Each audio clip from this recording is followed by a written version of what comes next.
Hello, good morning everybody. Welcome to the World Stroke Congress TV studio here in Barcelona after 2 nice days of the conference.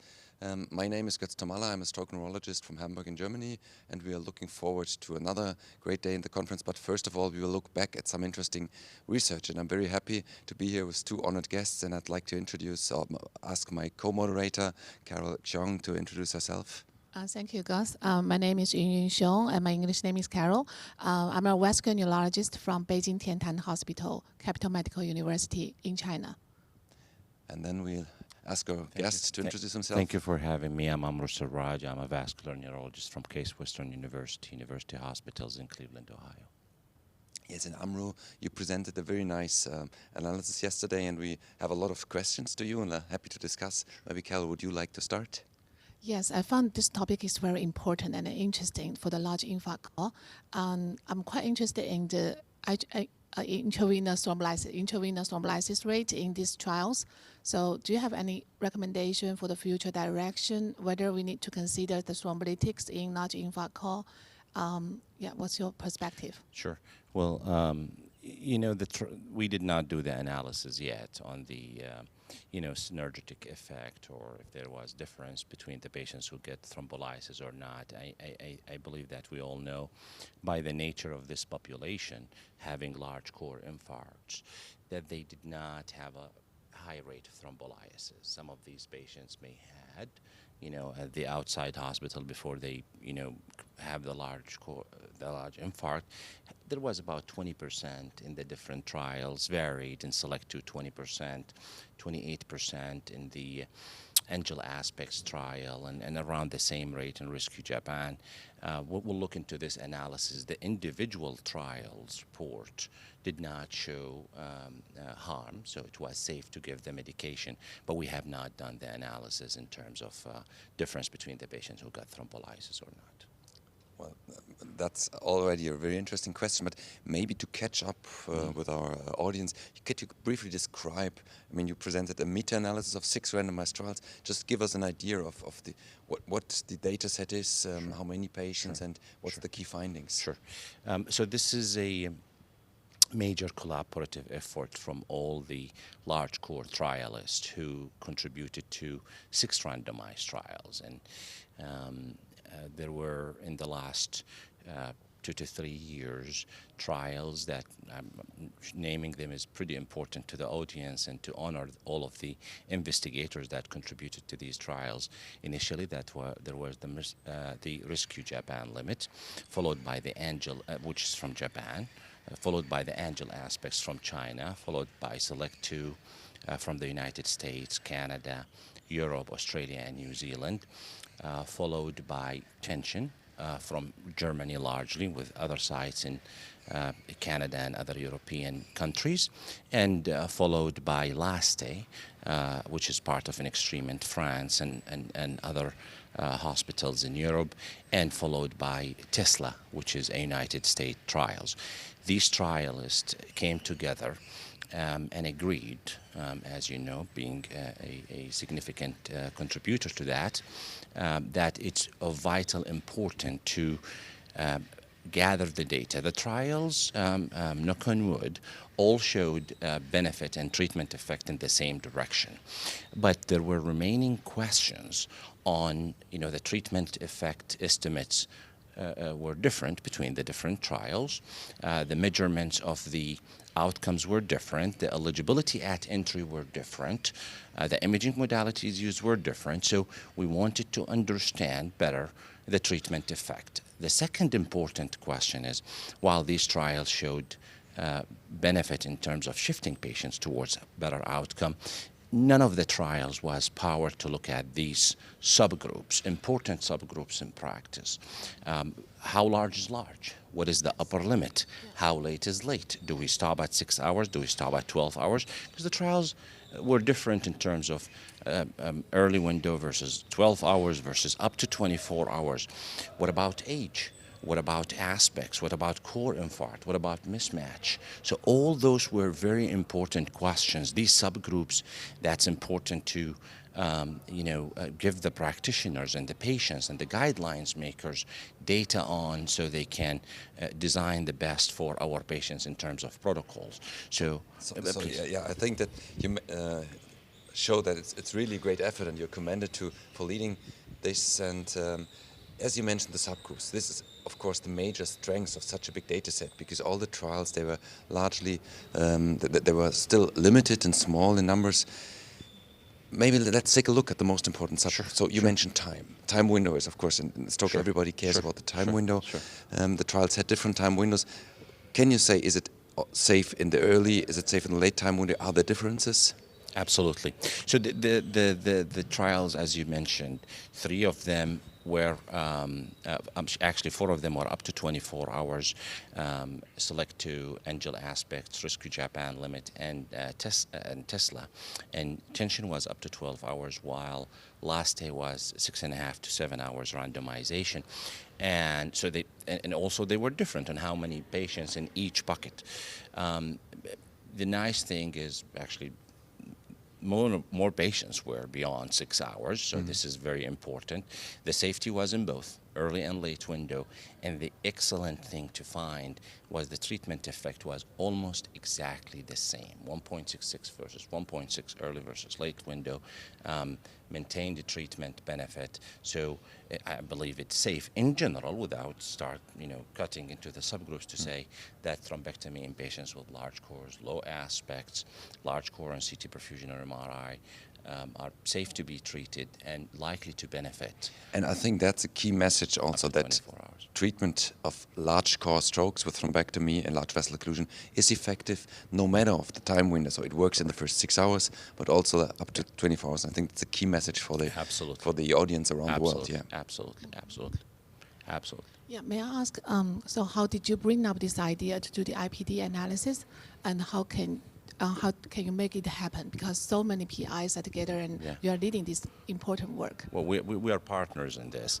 It's great effort, and Dr. Thomalla was, as I said, significant contributor into this. I mean, people know that we need to do a meta-analysis. This is what's usually done. It was done in the Hermes, but this is 6 trials. We did not have, industry sponsors behind us to come and say we need to do this. Or we agreed as clinicians, as scientists, as investigators that it's in the best interest of the patients and for the guidelines and for systems of care that we do this together. And Dr. Thomalla knows it's having the data shared.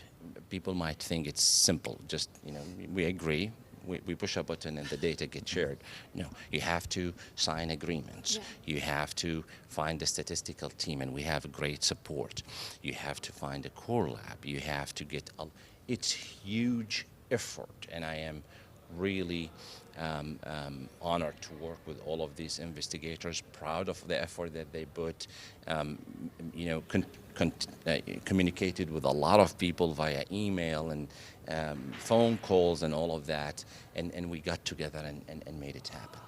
I think mentioning statistics, this is always a big challenge, and we are happy that there are several really good trial statisticians around the world, and they're usually not mentioned at all. Maybe you could name them. Absolutely. Because they are so important for such a project. Absolutely, guiding us, right? Yes. We want to do this and to do this and to do that, and sometimes, there are important roles, especially in meta-analysis, in individual patient pooled meta-analysis. So Dr. Leonid Cherlov, from University of Melbourne, Dr. Hannah Jones from University of Melbourne, and Deep Pujara from Case Western University Hospitals were the statistical team who has So done if you are listening, thanks for your help in this. Absolutely. May I add I think one of the key questions that has been also coming up yesterday when you presented the results. Oh no, it was the day before yesterday already. Right. The question in the beginning was whom to treat with thrombectomy. Right. Is it effective? And now the evidence is increasing. There are so many positive trials. The question somehow seems to be whom not to treat. Is there any clue from your data that points towards which patients might not benefit from thrombectomy? Sure. So, this is the swing of the pendulum, right? Initially, who to treat in this group of patients, and now who not to treat in this group, which is a great problem to figure, because that means more patients are being treated. And it, history repeat itself, similar to 2015 when the trials for the small core came together, and where do we stop, which patients, and then the late window. And so the beauty of having 1,886 patients is you can look at all of these subgroups. So when we looked in terms of core size, it's very important, low aspects. We'll start with the low aspects of 3 to 5 in both early and late window. 0 to 6 hours and 6 to 24 hours showed maintained benefit and treatment effect, pretty much with pretty good gen ORs. And likelihood of patients improving. So safe to say, aspects 3 to 5 early versus late window up to 24 hours are more likely to benefit with thrombectomy. So and this is sort of still the population where there was a strong belief that there might be a benefit. Right. Then we have the group of aspect 0 to 2, so the very large infarcts. Very large infarcts. Even those patients, and thanks in large part to last day, because they enrolled patients with aspects of 0 to 2 in the first 7 hours, and Tesla, and the other trials, misclassifications at the site level, and we have a good number of patients, 20% out of the 1,886 patients. So think about somewhere around 350 patients. In the early window, we had benefit without harm from thrombectomy with aspects of 0 to 2. In the late, beyond 6 hours, we did not have enough patients. We cannot claim benefit. So this is one of the areas that, by the exclusions of the trials, I mean, as you're aware, we plan on doing core lab analyses, and maybe we will have more aspects in the two. I don't know, but at this point, this is the data that we have. Yeah, so you can always make subgroups small enough that even with such a big data set, there's not enough patients. But the key message is it works safely and effectively in patients with an aspect 0 to 2. In the window, absolutely. And then you come to the core size, and that's important. And people say, well, this population is heterogeneous on the trials. Well, this is a positive, of course, because our strength, absolutely, because that speaks to the generalizability. These trials were done in Japan, China, Europe, North America, Australia, and New Zealand. So generalizable in the results, no matter what's your population. Generalizable in terms of the different practices. Some people use CT perfusion, some people use MRI, some people use CT. So that's why we could look at all of these subgroups. In terms of the core size on the MRI, on the CT perfusion, and this is different these are different modalities, and we acknowledge and recognize that, up to 150 cc's, early and late window, patients benefit from thrombectomy. And this is already a huge lesion, 150 cc. Yeah. Absolutely. In the more than 150 cc's or 450 cc's and more, we need to look further, and that's the core lab. So there may be a limit when it comes to the real crazy huge strokes. Absolutely. And I mean, as human beings and as clinicians, it's important to have guidelines and draw lines and which patients to treat and which patients not to treat. We have to acknowledge that we have only 75% of the core size data. So this might change with the core lab and gathering the data together, so the numbers might get bigger and better. And another important subgroup is the mismatch. Having mismatch is always, and it's just plausible and makes absolute sense, and there is a lot of science behind it, because you have to have a target in the general practice of tissue to salvage. And in our analysis, mismatch and no mismatch largely benefit with a ratio of 1.8. The ratio of 1.2 benefited in the mismatch. In the no mismatch, there was almost benefit, 0.13. So the ratio referring to the mismatch ratio. Absolutely, the mismatch ratio. For everybody to understand. Absolutely, and we have only 50% of the data, so there might be another 900 patients or so. I mean, not all of the trials did perfusion images, but there will be additional patients that we could take further look. In terms of the clinical groups age, and we did it by age of 70, there was no difference. Stroke severity, NIH's stroke scale of less than 20 and more 20, there was no difference. In terms of gender, there was no difference between men and women. And in terms of occlusion location, M1 and ICA, there was no difference. So this is again and again Seems to very be a very encouraging strong, results. very broad. consistent. Absolutely, Yeah. absolutely. Yeah. So I found this database will be very powerful in our clinical practice. It may change our future guidelines. And the question is, a lot of patients, they had large infarct and they had endovascular thrombectomy, and they probably still have a proportion of patients that could not receive very excellent functional outcome. So do you have any recommendation for the future direction? Right. Is there any Absolutely. adjuvant therapy Absolutely. or Absolutely. neuroprotection? Absolutely. So now, again, we talked about benefit, and we Yeah. talked about patients' benefit, meaning doing better than medical management, having a shift towards better outcome than medical management. When you start looking into, well, what is a good outcome? You do not expect large proportion of patients achieving functional independence. Indeed, was around 20%, but that was threefolds what's in medical management. When you look at independent ambulation, it was around 40%, but it's two-folds of medical management. That's good news. And importantly, and I want to point out to this mortality, and this is the first reperfusion treatment in this subgroups that shows reduction in mortality, thanks to tension, thanks to LASTE, and the group of the trials, we showed reduction in mortality, so it's life-saving. But at the same time, when we talk about 20% functional independence, when we talk about 40% independent ambulation, that means there is 60% of the patients did not have independent ambulation at 90 days. How do we improve these patients? I believe it starts by understanding the mechanisms of benefit. We thought it's reducing salvageable, the size of the infarct and getting the salvageable tissue to be rescued. It might not be just that, because we found no difference in mismatch. Well, probably there is, the idea of within the infarct there are islands that can be saved. Not all of what you see as red is dead. Not all you see as dark is dead. Not having the tissue going all the way to necrosis, reducing the cerebral edema. There are different mechanisms. So understanding these mechanisms is where we start to put your targets. Is there a role into these medications that can help reducing the edema? Is there a role for prolonged rehabilitations? Tension, SELECT2, Tesla found benefit up to 1 year. So this is not a snapshot at 90 days, and this is an opportunity for patients to continue to improve. So we absolutely. move on with the questions Absolutely. and going away from just opening the vessels to Right. everything what's coming later on. Adjunctive therapies. Carol, may I ask you, you mentioned the guidelines. How is the situation in China? Is there, do the guidelines recommend thrombectomy depending on aspects still, or do you expect that this will influence the guidelines? This study will definitely influence our guidelines. So last year, in the end of 2024, we updated the Chinese Stroke Association acute reperfusion guidelines for ischemic stroke, that one.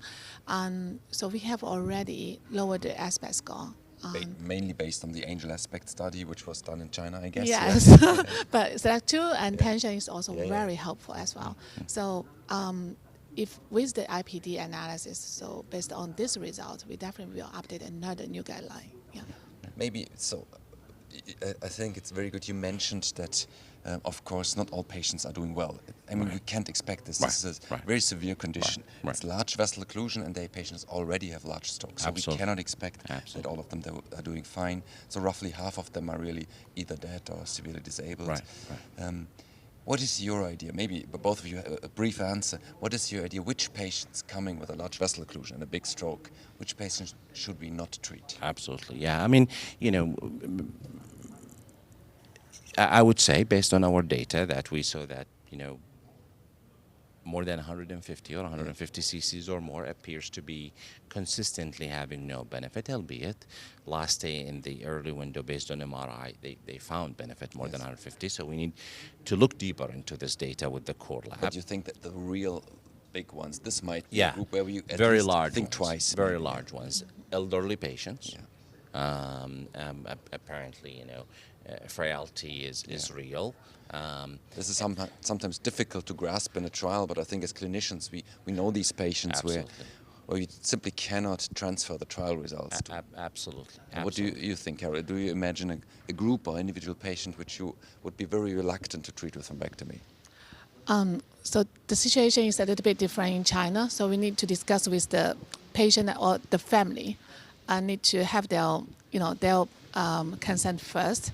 And usually with more than 100 ml, then it will risky for the discussion already. So yeah, we may be more conservative.